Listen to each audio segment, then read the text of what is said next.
Hello, it's me, Igorro, and welcome to another Igorro short. This is the final Horrah of Aurora. There's only a few left, so let's get to it, huh? Ooh! Ha ha ha! Oh yeah, baby. This is a beauty. This is King Kong, 1933.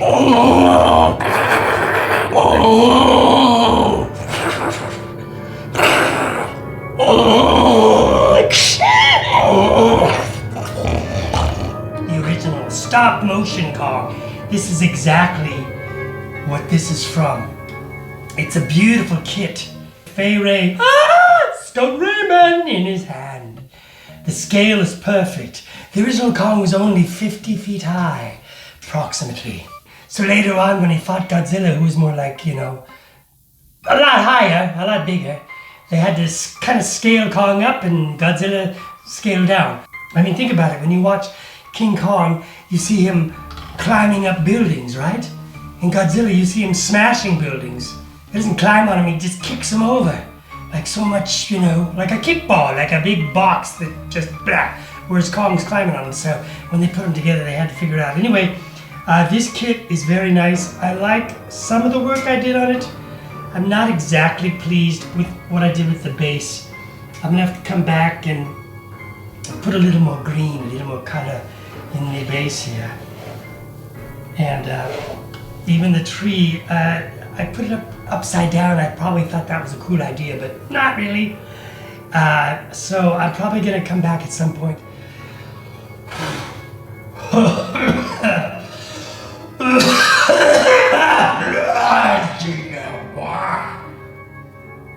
Well, yeah, they're dusty again.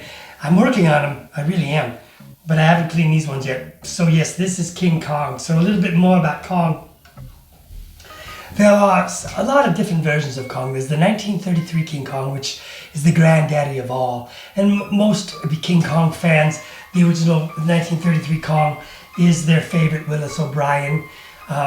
They created the plate process where they had matte paintings placed on sheets of glass. They had one here, and then they had Kong in the middle, and they had one in the background. So it gave it a lot of dimension. Disney later used the same process, right? So stop motion, I've heard that it took about 5 years to do the entire film. I'm not necessarily sure if that's exactly true, but I wouldn't doubt it because stop motion is a very slow process. Willis O'Brien did The Lost World, a silent film before Kong, and it really, it really scared people. They're like, how are these dinosaurs? Who had a camera back in dinosaur times? So they were that convincing to them. And the original Kong, he had a hand. They had a big motorized hand to grab Fay Ray, and they had a big close-up of his face, a big head that you see, and he's like,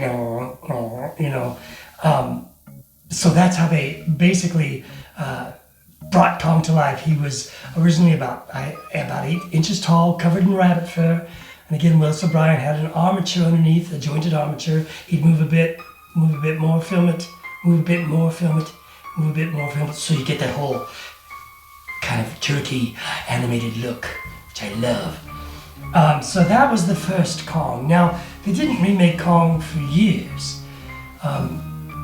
There was talk that they were going to make Frankenstein instead of King Kong in 1933, and Willis O'Brien was going to animate this big kind of Frankenstein monster, but it ended up being Kong, and a better choice by far.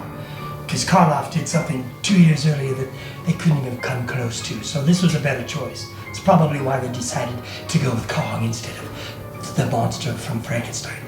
So the next one that really comes to mind is the 1976 version. Dino De Laurentiis was the producer and director, and he wanted, Italian guy, he wanted to build a huge Kong robot, big animated one, big mechanical Kong, 60 feet high. So they built it, and of course it was a disaster.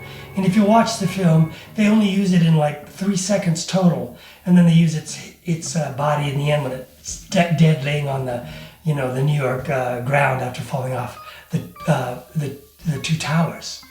He actually hopped from one tower to the other, and then fell off the tower The killing of Kong on that one was not done by planes. He was shot by helicopters, and it's pretty brutal. You know, it was kind of weird because if the helicopters literally is doing little bullets, it should have been little teeny, but they were big ones. Anyway, I digress. So yeah, he fell off of that. So the only time you see the big animated one is when, for a split second, when he breaks out of the cage, they show him dropping part of his cage for a split second, and even that looks like Macy Day Parade phony, right? And then when he's dead, which is, he looks great because he's not moving. The extras that came in to crowd around him when he died, they all grabbed a piece of the hair off of the big giant robot to keep for a sample. So they were restricted with how much they could shoot him because they'd pulled all the hair off him on one side of him. I get it. Ooh, I want some of that for my, hang in my car window. Anyway, Rick Baker ended up doing all the work. And Rick Baker wore several different foam latex pieces. He played the ape. And then another man who I've met also through a friend of mine, his name is Bill Shepard, and he was a college professor at a college. Well, that would make sense, wouldn't it? But he did all the stunts. So Rick Baker played Kong with all these facial expressions. They had several different facial makeups that had different wires they would pull. They had an angry one, so when Kong was angry, they'd pull the cables inside and he would do the frown, and then the adored one when he's like in Jessica Lange, giving her a blow dry. I had the word dry there, to dry her off after it dips her in the water. They again had two big fake hands for her. If you watch the film though, there is some really mistakes in it they could have avoided. They did some really bad blue screen where you're like, oh, I can see all the blue fuzz around it. That's why they later changed it to green screen. And anyway, when he has her in his hand and he dips her in the water, the hand kind of, it's like, looks like a floating raft. It just kind of poofs in. It doesn't really have the density that a real gorilla hand would. You can tell it's kind of a fake hand. But, they did a good job, more or less. And Rick Baker was excellent, I thought, as Kong. He saved the film. And Bill Shepard, the stunt guy, he did a great job too. Bill Shepard also said that to give him more flexibility in his chest, they actually filled up protective devices that men wear so women don't have babies. They I don't know how else to say it without saying it. But anyway, they had those lined up, filled with fluid, put into the chest of the Kong to give him more fluency. So that's a little weird hit that most people don't talk about. It's a little weird. So you've got that Kong, and then they had a couple of remakes, and there's been some really bad parodies.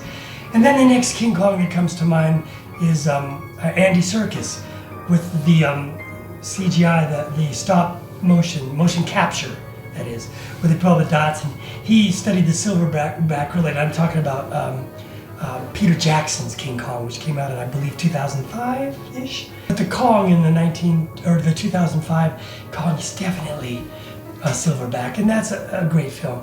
I found it to be really well done, but a little too long for me, honestly. It was kind of exhausting watching it. I felt like cut about 40 minutes out of it, and you'll have an excellent film. That's just me. But the death in the 2005 Kong was heart-wrenching. But hands down, I think the best Kong always will be the original 1933 King Kong. This is the last of the Aurora collection. Oh! Look! Godzilla! Run! It is Godzilla. He looks so cool. Look! Over there! It's Godzilla! You're right! It is Godzilla! Run! Oh!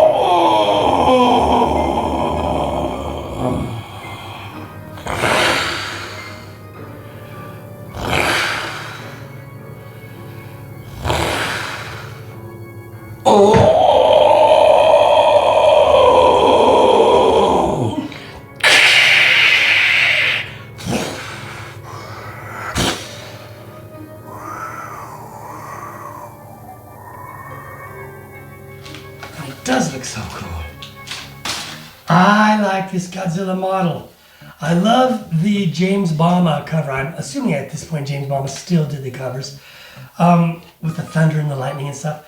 So I took this Godzilla and I kind of gave him a grayish tone. I could have done him green. I thought about it. I still might come back and repaint him, put a little more variety in the coloring of the buildings and do a little more detail. But generally, this is the Godzilla, and again, it's a pretty darn cool looking model. It looks mostly like, I believe, the Godzilla from the King Kong versus Godzilla, actually. I think this is the one.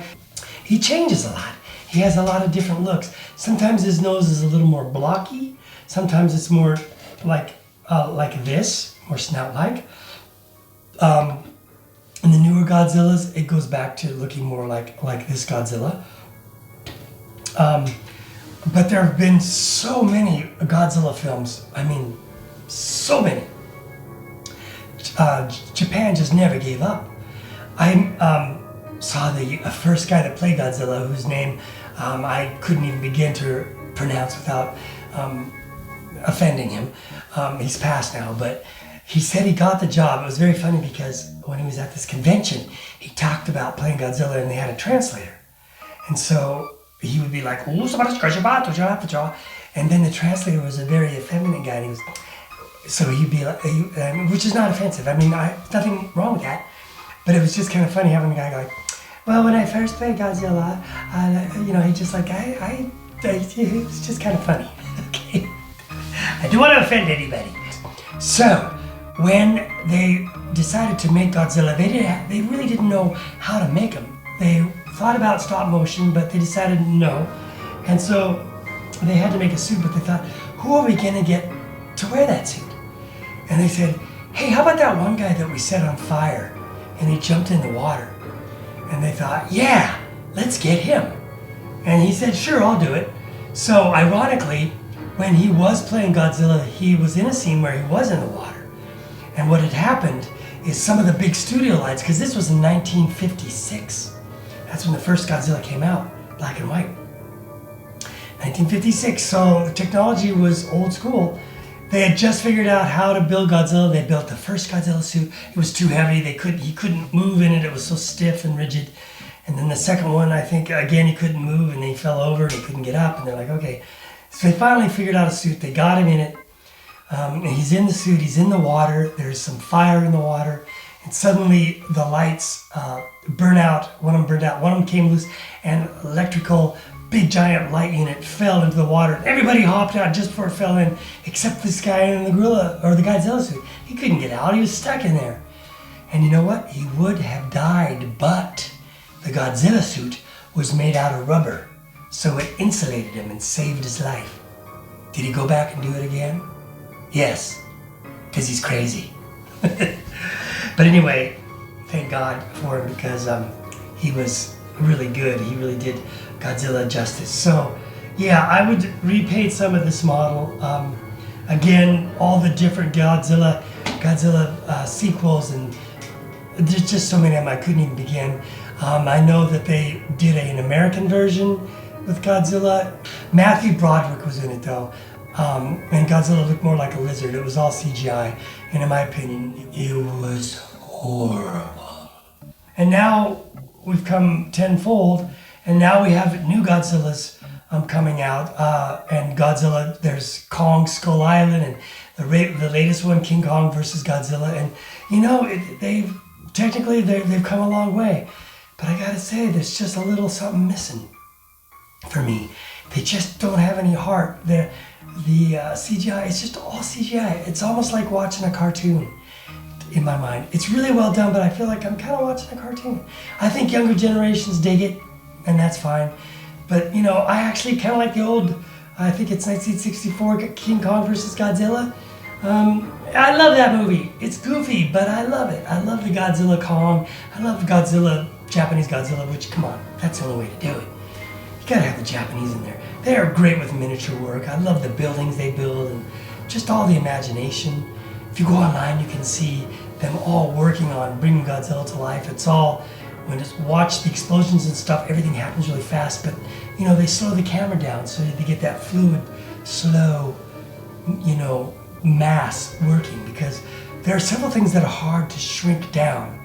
Water and fire are two masses that are very difficult to miniaturize. So CGI has that advantage because it's all computerized. But in the old days, you had to make that fire look scale, right? If you watch really old scale movies, the fire is like, oh, that's cool, but that fire looks, the scale gives it away. The flames are too big. You have to have that scale. And the Japanese, they kind of figured it out. You know, they figured out you got to make miniatures big so the fires and explosions still look in scale, right? And the guys that did the Thunderbird miniatures, who also did the Bond films later on, they figured out something about miniatures as well. They figured out that they did this airport, and they had an airplane on it, and they said, it doesn't quite look right. And then they realized, you know why? It's because there's no skid marks, there's no wear and tear on the landing of where the planes would be. Planes have skid marks and rust and dents and detail that make the scale look big. So they started dirtying up the landings and put little stains on the plane where, you know, water stains would happen and stuff. And all of a sudden the scale looked right. So there are ways to make scale work. But I love scale. I love practical. I'm a big practical fan. Okay, so enough said. So that completes the Aurora. We have the Kong and we have the Godzilla. And those are all of the original Aurora kits. So that's it. And that's our tribute to the horror of Aurora. Thank you so much for watching. And I'll see you soon.